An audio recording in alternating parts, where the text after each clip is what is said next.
Class 8 mathematics. आज हम 3 chapter revise करेंगे और तीनों चैप्टर के कुछ इम्पॉर्टेंट क्वेश्चंस सॉल्व भी करेंगे और देखेंगे एग्ज़ाम्स के पॉइंट ऑफ व्यू से कि किस तरह से उनको हम इजी वे में समझ सकते हैं और जल्दी से कर सकते हैं। First question, the curved surface area of a cylinder is 1320 centimetre square and its base has diameter 21 centimeter. Find the height of the cylinder. देखिए यहाँ पर एक सिलेंडर है, तो सिलेंडर का जब हम डायग्राम देखते हैं तो उसमें सर्किल और सर्किल पर हमें हाइट दिखाई देती है। इसका मतलब सरफेस एरिया के लिए हमें रेडियस चाहिए और हाइट चाहिए। अब क्वेश्चन में हमारे पास डायमीटर है, तो डायमीटर का अगर हम हाफ कर देंगे तो रेडियस मिल जाएगा। तो जैसे कि डायग्राम में आपको दिख रहा है 21 सेंटीमीटर डायमीटर है और इसमें जो ऊपर है डायग्राम में वो r है 21/2। तो फार्मूला क्या होता है सरफेस एरिया का, S = 2πr/h।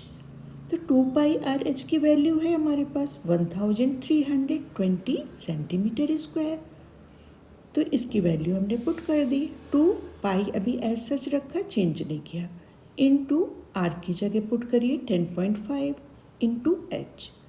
अब देखो यहाँ पर सिर्फ वेरिएबल हमारे पास h है, तो h को लेफ्ट में रखिए, बाकी सब हम राइट में, नंबर्स राइट में। और डिनोमिनेटर में अब 2π है, तो पाई की वैल्यू हमें पता है 22/7। तो डिनोमिनेटर में 22 डाल दिया और न्यूमरेटर में हमने 7 रखा है, क्योंकि यहाँ पर जो पाई है उसका प्लेस क्या है, देखिए डिनोमिनेटर, इसलिए रेसिप्रोकल जा रहा है पाई की वैल्यू। सबको कैंसिल करेंगे, कैंसिल करके आंसर आ गया हाइट का 20 centimetre. Next question, express each of the following rational numbers with a positive exponent. देखिए यहाँ एक्सपोनेंट का फार्मूला लगाएंगे हम। एक्सपोनेंट में क्या है, अगर पॉजिटिव बोल रहे हैं और हमारे पास क्वेश्चन में निगेटिव दे दिया तो सिर्फ रेसिप्रोकल। तो क्या करना है, 3/2 raise to power 4 raise to power -2। तो 4 का मल्टीप्लाई कर दिए -2 में, तो आ गया -8। तो क्या हुआ, 3/2 रेज टू पावर -8। पर हमारे पास कंडीशन है पॉजिटिव एक्सपोनेंट, तो इसको रेसिप्रोकल करते हैं। रेसिप्रोकल जब करेंगे तो ये हो जाएगा a/b raise to power -m को हम लिख सकते हैं b/a raise to power m। तो ये हो गया 2/3 raise to power 8। Next part, 4 raise to power 3 into 4 raise to power -9। तो देखिए यहाँ पर क्या है, 4, दोनों में बेस क्या है, 4 है हमारे पास, और मल्टीप्लाई में क्या होता है, पावर ऐड होती है। तो हमने लिख लिया 4 रेज टू पावर 3 -9। 3 - 9 सॉल्व करेंगे तो 4 रेज टू पावर -6। तो आंसर आ गया 1/4 रेज टू पावर 6।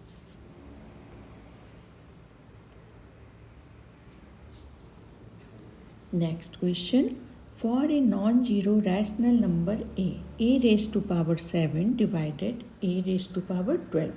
अब यहाँ पर देखिए a raised to power 7 को कह रहे हैं डिवाइड करिए a raised to power 12 से। तो हमें पता है इसका क्या होगा, a raised to power m upon a raised to power n को हम लिख सकते हैं a का पावर m माइनस n। तो यहाँ पर आ गया a पावर 7 माइनस 12। सॉल्व करेंगे a रेज टू पावर -5। तो C हमारा correct answer. Next question, cube of -1/2 is. अब देखिए क्यूब पूछ रहे हैं और क्यूब में क्या होता है, पावर 3। तो इसका मतलब क्वेश्चन में हमसे पूछ रहे हैं कि -1/2 का पावर 3 बताइए, आंसर क्या आएगा।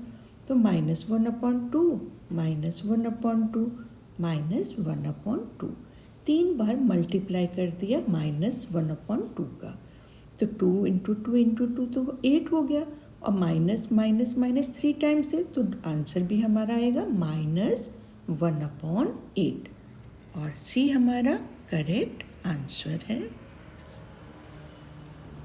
ये क्वेश्चन बहुत इम्पॉर्टेंट है, तो बहुत अच्छे से इसको रीड करना है। पहले तो हमें 2 बार 3 बार खूब अच्छे से पढ़ना है, और पढ़ने के बाद इसको हम बता रहे हैं तो उस तरह से फॉलो करेंगे और बहुत अच्छे से समझ के करेंगे।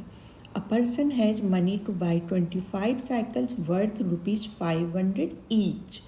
देखिए, कह रहे हैं कोई पर्सन है, उसे 25 साइकिल्स लेनी है, और वो उसने सोचा कि एक साइकिल जो है 500 में हमें मिल जाएगी, और वो इतना पैसा लेकर मार्केट जाता है।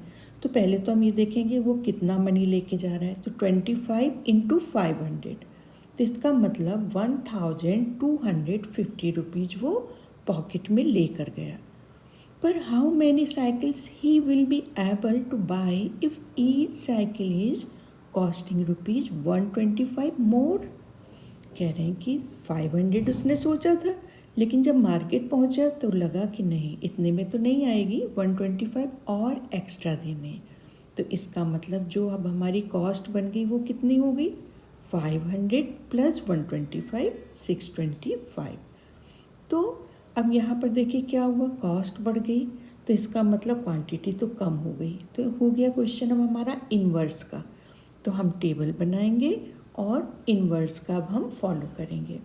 तो देखिए 500 का हम क्या करेंगे, अगर 500 लेके चला तो उसने कहा 25 आ जाएंगी, लेकिन वो नहीं पॉसिबल था।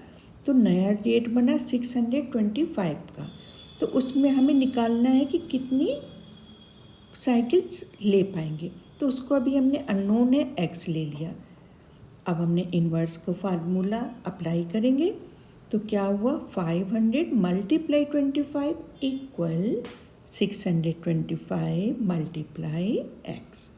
तो x की वैल्यू क्या आ गई, वेरिएबल को लेफ्ट में, बाकी सब राइट में। तो 500 मल्टीप्लाई 25 अपॉन 625, कैंसिल करेंगे, कैंसिल करके सब कुछ आ गया 20। तो इसका मतलब 1250 रुपीज़ में 20 हमने साइकिल परचेज करी। नेक्स्ट क्वेश्चन की तरफ चलेंगे। अरे how many planks each of which is 3 metre long, 15 centimetre broad and 5 centimetre thick can be prepared from a wooden block 6 meter long, 75 centimeter broad and 45 centimeter thick।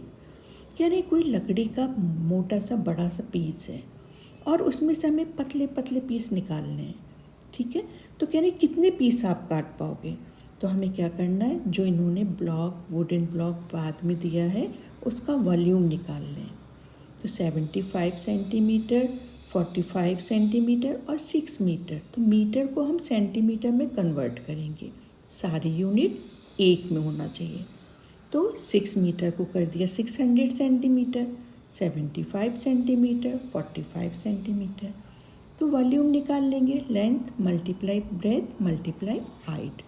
तो तीनों का multiply करके आ गया 2025 centimetre cube. क्योंकि volume है तो unit बहुत ध्यान रखना है, सेंटीमीटर क्यूब।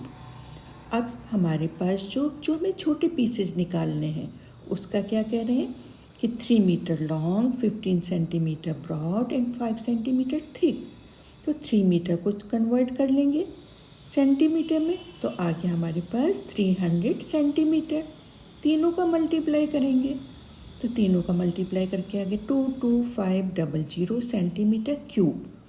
ठीक है, तो छोटे वाले जो पीस है उनका भी आ गया। अब हमें नंबर्स निकालने हैं, तो नंबर्स के लिए क्या करना पड़ेगा, बड़े वाला जो वॉल्यूम लकड़ी का जो हमने पहले निकाला 2025000, उसको हम क्या करेंगे, ये छोटा वाला जो है उससे डिवाइड करेंगे। तो कहने का मतलब न्यूमरेटर हमारा हो गया जो बड़ा लकड़ी का आपका था पीस, वो डिनोमिनेटर छोटी पीस का वॉल्यूम, दोनों को कैंसिल करेंगे, आ गया 90। इसका मतलब छोटे छोटे हमने 90 पीसेस उस वुड से बना लिए।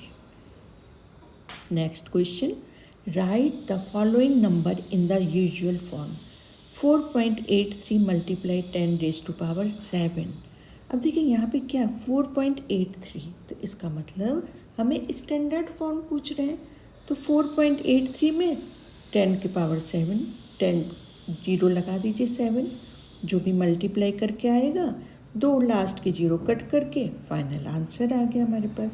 तो ऐसे हमें ये सारे करने, जो भी हमारे पास और पार्ट्स हैं आप करोगे, नहीं आएंगे आप जो है मेल से भी पूछ सकते हो या हमें मैसेज करके भी पूछ सकते हो। जैसे भी अगर कोई क्वेश्चन भी नहीं समझ में आता है आप वो भी हमें मैसेज करके पूछ सकते हैं। Thank you. Please like, share and subscribe to our channel.